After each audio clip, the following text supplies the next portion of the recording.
नमस्कार, स्वागत है आप सभी को। आज की विषय है कार्तिक महात्म्य की कथा, अध्याय 14।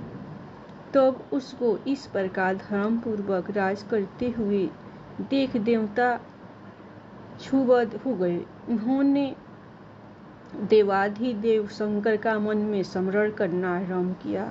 तब भक्तों की कामना पूर्ण करने वाले शंकर ने नारद जी को बुलाकर देवकाय की इच्छा से उनको वहां भेजा।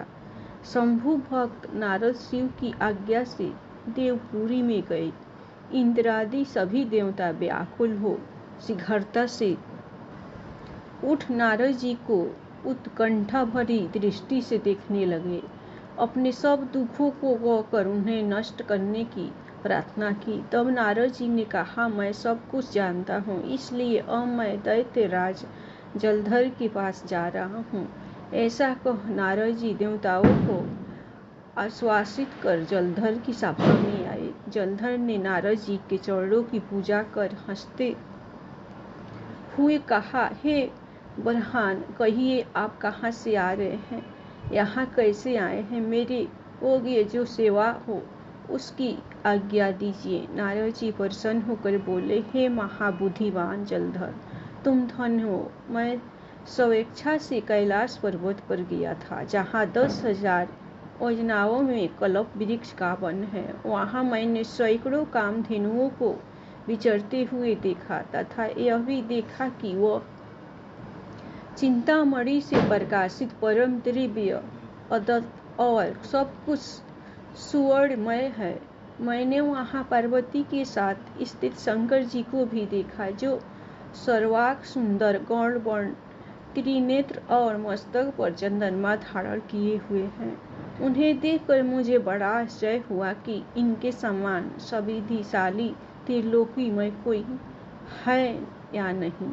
हे दैत्येंद्र, उसी समय मुझे तुम्हारी समिधि का स्मरण हो आया और उसे देखने की इच्छा से ही मैं तुम्हारे पास चला आया हूँ।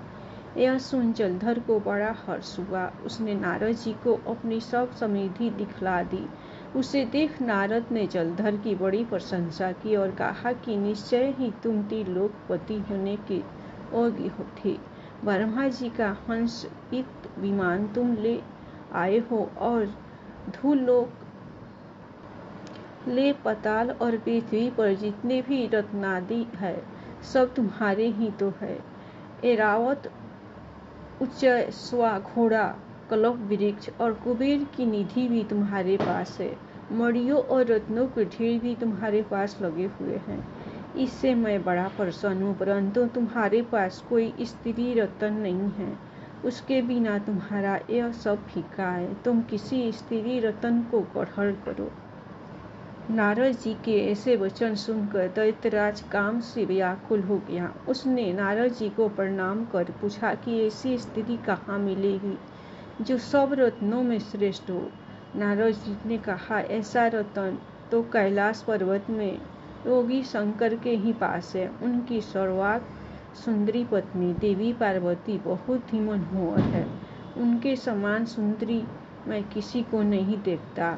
उनके उस रतन की उपमा तीनों लोकों में कहीं नहीं है।